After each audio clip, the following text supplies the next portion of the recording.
तो आज हमारे साथ स्टूडेंट हैं। ये फॉरेन में नर्सिंग के ऑप्शंस ढूंढ रहे हैं। इन्होंने हमें एंगेज किया है।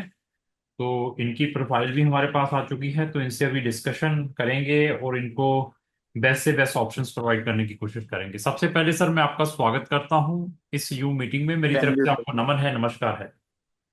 Thank you sir. कहाँ के रहने वाले हैं सर आप? गुजरात के। गुजरात के। तो हमारे बारे में कहाँ से पता चला? YouTube channels. यूट्यूब चैनल से। तो गुजरात से हैं, यूट्यूब चैनल कब से देख रहे हैं हमारा? एक वीक हो गया हुआ है। एक हफ्ता हो गया। तो क्या फीडबैक है वीडियोस का जो आप देखते हैं, ये सारा कुछ? मतलब जेन्युइन दिखा मुझे पहले। तो पहले कभी आपने किसी के थ्रू अप्लाई किया है? क्योंकि आप 2019 में ट्वेल्थ की है फिजिक्स केमिस्ट्री बायो के साथ, उसके बाद क्या किया? उसके बाद सर 1 ईयर का गैप था नीट और गुजकेट के एग्जाम के लिए। ठीक है। और उसके बाद उसके बाद मैंने वेटरनरी में बैचलर किया है। कंप्लीट हो गई दो वो? साल अच्छा। नहीं, वो साढ़े पाँच साल का कोर्स आता है टोटल। तो उसको क्यों छोड़ रहे हैं? मतलब जब मैं तीसरे साल में था ना, हाँ।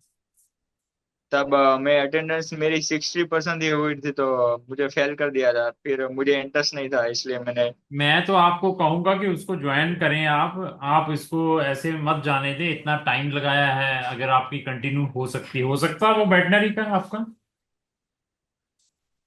पर वो सर अभी 3.5 साल के, अभी और पढ़ाई करनी पड़ेगी 3.5 साल।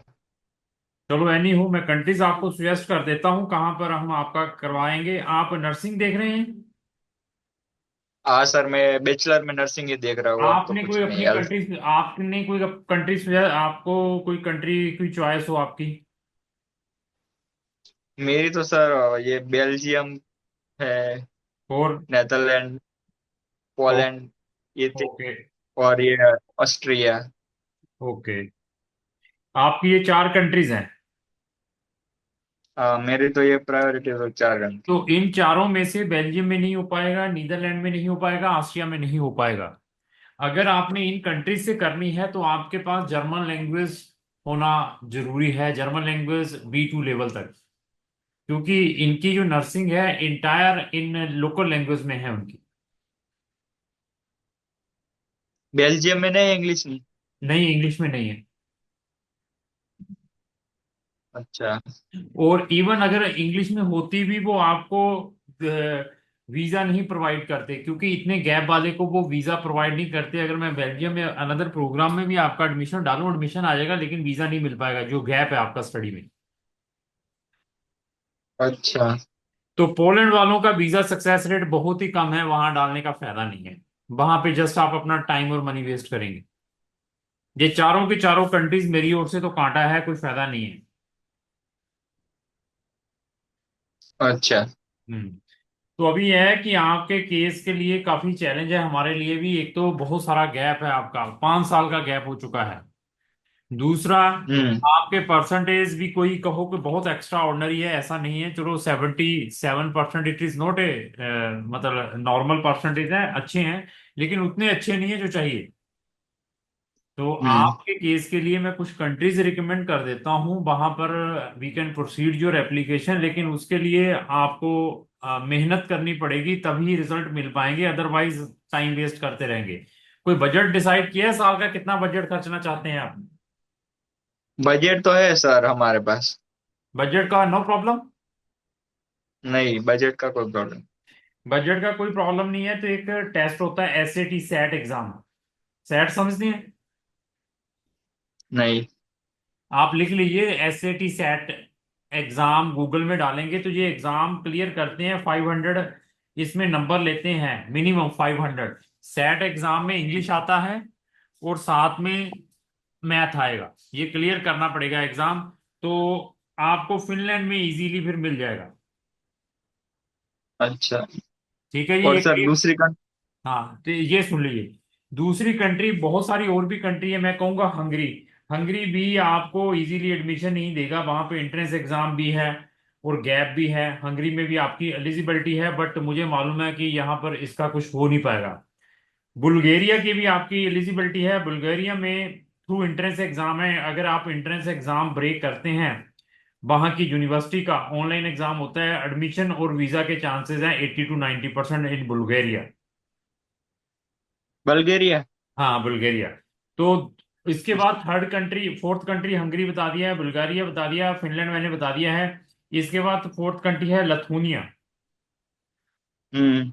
लथूनिया में हो जाएगा, लेकिन आइल्स करना पड़ेगा। उनका एक इंटरव्यू होता है ऑनलाइन, वो इंटरव्यू में आपसे कुछ पूछेंगे, तो आप अगर उनको सेटिस्फाई करवाते हैं तो फिर आपका लथूनिया में भी हो जाएगा। अच्छा। तो फिर हमारे पास साइप्रस भी है। साइप्रस में इंग्लिश में मिल जाएगा, आपको आइल्स करना पड़ेगा और यूनिवर्सिटी का एक टेस्ट होगा। लेकिन साइप्रस की फीस आपकी 8-9 हज़ार यूरो से कम नहीं आएगी। 8-9 हज़ार यूरो में जाना है तो फिर मैं आपको कहूंगा कि सिर्फ फिनलैंड की ओर तवज्जो करें, साइप्रस में मत जाएं। और ये लिथुआनिया, हंगरी और बल्गेरिया में कितनी हाँ, फीस? इन दोनों में, हाँ, ये लथूनिया में आपकी 4500 यूरो की फीस आएगी, 4-4.5 लाख रुपया साल का। हम्म। बुल्गारिया में भी इतनी है, हंगरी में ज्यादा है, हंगरी में 6 लाख रुपया साल का। अच्छा, और प्राइवेट या पब्लिक गवर्नमेंट, यूनिवर्सिटी? सब सब जगह गवर्नमेंट। अगर उसमें जाना है फिनलैंड में, उसकी 8.5 लाख रुपया साल का। 8, 8.5। और सर, स्टडी का तो प्रॉब्लम नहीं है, स्टडी के जो फीस है, लेकिन वो जो मेरा लिविंग एक्सपेंस है उसके लिए जॉब मिल जाएगी? नहीं, लिविंग एक्सपेंसेस के लिए जॉब जाते नहीं मिलेगी, 6 महीने धक्के धुक्के खाने पड़ेंगे, उसके बाद जॉब मिल जाएगी। जॉब में सिर्फ आप अपने खाने का और रहने का ही कमा पाएंगे पार्ट टाइम करके। लेकिन अगर आपको लगता है कि मैं अपनी फीस भी पार्ट टाइम नहीं, जॉब फीस करके, तो नहीं निकालनी। हाँ, खाने पीने का निकल जाएगा। फीस तो हमारे यहाँ से इंतजाम है 3 साल का। हाँ, कोई बात नहीं, 3.5 साल का है ये वहां पे। सर, पोलैंड में चांसेस नहीं, पर बहुत पोलैंड वीजा में मिलने कोई के। पोलैंड में कोई फायदा नहीं है, टाइम वेस्ट करेंगे, मैंने पहले बता दिया एडवांस में। हमने अच्छा। केस लेना है आपका जहां पर हो सकता है, मैंने आपको बता दिया। और सर उसके बाद कितने साल का है, 3 या 4 साल का साढ़े इस तीन सब में? चार 3.5 4 डिपेंड कंट्री टू कंट्री, 3.5 से 4 के बीच का। और ये डिग्री फिर इंटरनेशनल रिकॉग्नाइज? ये इंटरनेशनल रिकॉग्नाइज्ड है। और उसके बाद पोस्ट स्टडी वर्क वीजा? वो भी है इन कंट्रीज में, किसी में 2 साल का, किसी में 1 साल का। और सर जॉब मिल जाती है उसके बाद नर्सिंग में? जॉब, नर्सिस नर्सेस की बहुत डिमांड है, जॉब मिलेगी। इसके इस केस में मैं कह सकता हूँ, अगर आप सक्सेसफुली नर्सिंग का प्रोग्राम इन कंट्रीज में करते हैं तो जॉब की अपॉर्चुनिटीज हैं। अच्छा अच्छा। और सर इटाली में और नहीं, फ्रांस, उस कंट्री में? कहीं कुछ नहीं हो पाएगा आपको, बस मैंने बता दिया नेटशेल में। चाहे आप हमारे थ्रू करवाएं, चाहे किसी भी कंसल्टेंट के थ्रू, 3 कंट्री में डालना है, फिनलैंड, बुल्गारिया और लथूनिया। हम्म। फिनलैंड में एडमिशन और लेना फिनलैंड में एडमिशन लेना नर्सिंग के लिए काफी चैलेंज है, अच्छा। इजी नहीं है। तो बुल्गारिया लथूनिया में हम डालेंगे, फिनलैंड में भी डालेंगे। फिनलैंड में मैंने बता दिया, एक तो सैट एग्जाम के थ्रू है। ये सैट नहीं करना तो आइल्स आपको 6 बैंड लेने पड़ेंगे, या पीटी में 56। इसको लेने के बाद आप का एक ज्वाइंट एंट्रेंस एग्जाम होगा, ऑनलाइन टेस्ट होगा, वो ब्रेक करते हैं तो तब मिल सकता है। जहाँ एक और ऑप्शन है, आपके पास आइल्स है, पीटी है, तो आपको एक 5 मंथ का पाथवे करना पड़ेगा। अगर वो पाथवे 5 मंथ का ऑनलाइन कर लेते हैं, उसमें पास हो जाते हैं, तब भी आपको एडमिशन मिल सकता है फिनलैंड में? फिनलैंड में। वो फिर और वो दूसरी पाथवे जब? पाथवे करना पड़ेगा आपको। वो पाथवे में पास नहीं होंगे तो आपके पैसे भी खराब है वो पाथवे प्रोग्राम के। अच्छा। और सर दूसरी ये हंगरी में, इसमें पीटी चलता है या हंगरी आइल्स? में हंगरी में टेस्ट क्लियर करना पड़ेगा। उस टेस्ट की फीस भी 300 यूरो की है। कल वो टेस्ट क्लियर ना किया तो 300 यूरो भी खराब होंगे आपके। उनका ऑनलाइन एग्जाम होता है। बायो तो मुझे सर अच्छा आता है, बायो आता वाला। है, आप मुझे जहां जहां कहेंगे मैं डालूंगा, लेकिन मेरी रिस्पॉन्सिबिलिटी है कि होना क्या है आगे आपके केस का। अच्छा अच्छा। हाँ, अभी आपके लिए सबसे इम्पोर्टेंट है, आप इमीडिएटली अपना आइल्स स्टार्ट करें।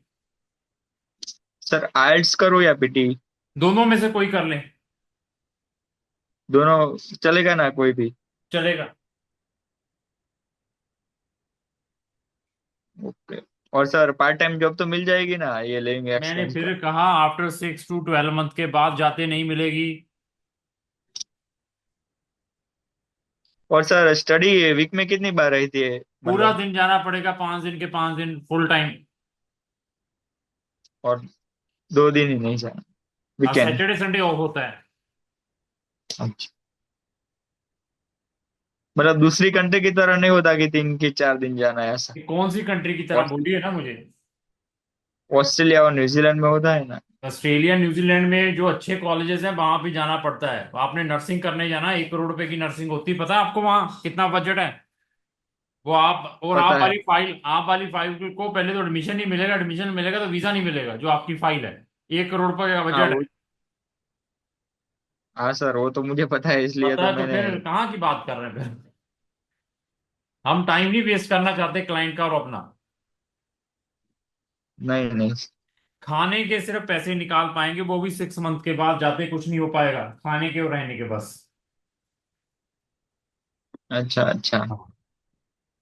और उसके बाद सर जॉब में मतलब कितनी सैलरी मिलती है? सैलरी सर डिपेंड है वहां पे। 1500 से लेकर 2500 यूरो तक की सैलरीज हैं वहां पे, नर्सेस की। जब आप एक आपके पास क्वालिफाइड नर्सिंग का लाइसेंस आ जाता है, 1500 यूरो से लेकर 2500 2300 यूरो तक की सैलरीज हैं इन कंट्रीज में जो बताया मैंने। अच्छा। और सर पीआर का और कुछ? पीआर का भी वहां पे 5 साल लगाएंगे जॉब के ऊपर तो तब मिल पाएगी, ऐसे जाते पीआर कहीं नहीं है। वो बहुत दूर का क्वेश्चन है, पहले एडमिशन तो लें आप वाले केस का। आइलेट्स नहीं है, एडमिशन आएगा, वीजा लें, फिर जाकर बहुत को लंबी रेस है जी। वो तो है सर। हाँ, बोलिए।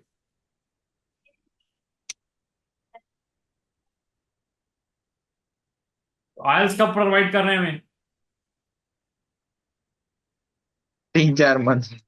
3 4 मंथ लगाएंगे, उसमें 1 महीने में कर दो, पीटी इजी है। PT sir? चलो। इजी है। अच्छा। ठीक है, आपका जो 12th है कौन से बोर्ड से है? गुजरात बॉस। अच्छा, कोई बात नहीं है। तो आपको मैं स्टाफ को बता देता हूँ कंट्रीज का, उनको बता दिया है, तो स्टाफ अभी आपसे आपके डॉक्यूमेंट मंगवा लेगा। तो उसके बाद वो फर्दर आपको गाइड करेगा। और अपना पीटी इमीडिएटली स्टार्ट करें।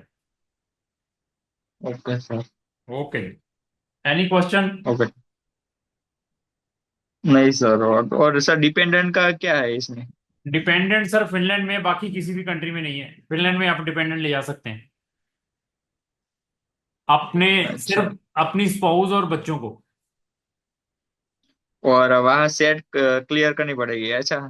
क्या? सेट सेट एग्जाम आपने बोला ना फिनलैंड के नहीं, लिए? आप सेट कर लीजिए जहाँ आइल्स पीटी कर लीजिए, दोनों ऑप्शन है। दोनों कर लेंगे तो 2 3 ऑप्शंस में डालेंगे, सारे ऑप्शंस हैं।